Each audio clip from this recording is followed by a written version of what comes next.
Optional باتیں جو ہوگی وہ ہمارے محترم ظفر یابی صاحب رکھیں گے سامنے. آل انڈیا مسلم مسلح بورڈ کی ورکنگ کمیٹی کی ایک اہم ہنگامی میٹنگ آج تاریخ 17 نومبر 2019 کو بورڈ کے صدر حضرت مولانا سید محمد رابع حسین ندوی کی صدارت میں منعقد ہوئی، جس میں بابری مسجد سے متعلق سپریم کورٹ کے فیصلے 9/11/2019 کے بابت تفصیلی گفتگو کی گئی. ورکنگ کمیٹی میں سپریم کورٹ کے فیصلے مورخہ 9 نومبر 2019 کو دیے گئے مندرجہ ذیل باتیں خاص طور سے زیر بحث آئیں. نمبر 1، بابری مسجد کی تعمیر بابر کے کمانڈر میر باقی کے ذریعے 1528 میں ہوئی تھی، جیسا کہ مقدمہ نمبر 5 کے فریقین نے اپنے مقدمے کے عرضی دعوے میں خود مانا ہے اور سپریم کورٹ نے اسے قبول کیا ہے.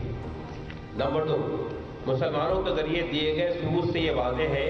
کہ 1857 سے 1949 تک بابری مسجد کی 3 گنبد والی عمارت اور مسجد کا اندرونی صحن مسلمانوں کے قبضے اور استعمال میں رہا ہے، اسے بھی سپریم کورٹ نے مانا ہے. نمبر 3، بابری مسجد میں آخری نماز 16 دسمبر 1949 کو پڑھی گئی تھی، سپریم کورٹ نے اسے بھی تسلیم کیا ہے. نمبر 4، 22 اور 23 دسمبر 1949 کی رات میں بابری مسجد کے بیچ والے گنبد کے نیچے رام چندر کی جو مورتی رکھ دی گئی تھی، سپریم کورٹ کی نگاہ میں وہ قانون کی خلاف ورزی تھی، کوئی جگر تھا. نمبر 5، بابری مسجد کے بیچ والے گنبد کے نیچے کی زمین رام چندر جی کی جائے پیدائش یعنی جنم استھان کی شکل میں پوجا کیا جانا ثابت نہیں ہے. یہ جو سپریم کورٹ کی فائنڈنگ سے وہ بتا رہا ہوں. لہذا سوٹ نمبر 5 کے فریق نمبر 2 جنم استھان کو رام للہ کا سوٹ نہیں، رام للہ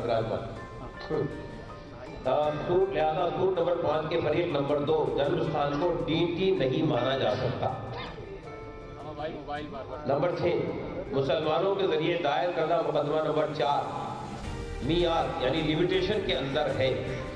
اور جزوی طور سے ڈگری کیے جانے کے لائق ہے. نمبر 7، سپریم کورٹ نے فیصلے میں یہ بھی رائے دی کہ 6 دسمبر 1992 کو بابری مسجد گرائے جانے کا کام ہندوستان کے سیکولر آئین کے خلاف تھا. نمبر 8، نزاعی عمارت ڈسپیوٹڈ سائٹ ڈسپیوٹڈ بلڈنگ میں چونکہ ہندو بھی سینکڑوں سال سے عبادت یعنی پوجا کرتے رہے ہیں، اس لیے پوری نزاعی زمین کی عمارت کی زمین مقدمہ نمبر 5 کے فریق نمبر 1 بھگوان شری رام للا کو دی جاتی ہے. نمبر 9، چونکہ نزاعی زمین مقدمہ نمبر 5 کے فریق نمبر 1 کو دی گئی ہے، اس لیے مسلمانوں کو 5 ایکڑ زمین مرکزی حکومت کے ذریعے یعنی سینٹرل گورنمنٹ کے ذریعے یا تو اکوائرڈ 67 ایکڑ لینڈ میں دیا جائے گا یا صوبائی حکومت کے ذریعے یعنی اسٹیٹ گورنمنٹ کے ذریعے ایودھیا میں کسی دوسری اہم پرومننٹ پلیس پر دی جائے جس پر وہ مسجد بنا سکے. یہ حکم سپریم کورٹ نے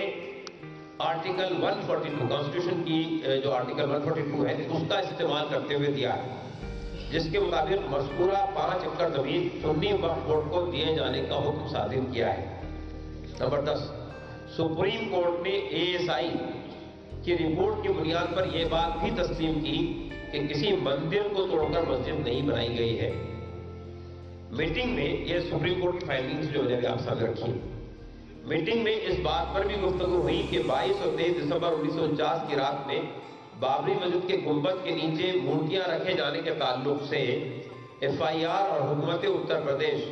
DM فیض آباد اور SP فیض آباد کے ذریعے مقدمہ نمبر 1 اور 2 میں داخل جواب دعویٰ میں یہ مانا جا چکا ہے کہ مذکورہ مورتیاں جو آئیڈلز اندر رکھے گئے تھے چوری سے یا زبردستی رکھی گئی تھیں، اور ہائی کورٹ نے 30 نومبر 2010 کے فیصلے میں بھی مذکورہ مورتیوں کو ڈیٹی نہیں مانا تھا. مذکورہ بالا حالات میں آج کی میٹنگ میں یہ محسوس کیا گیا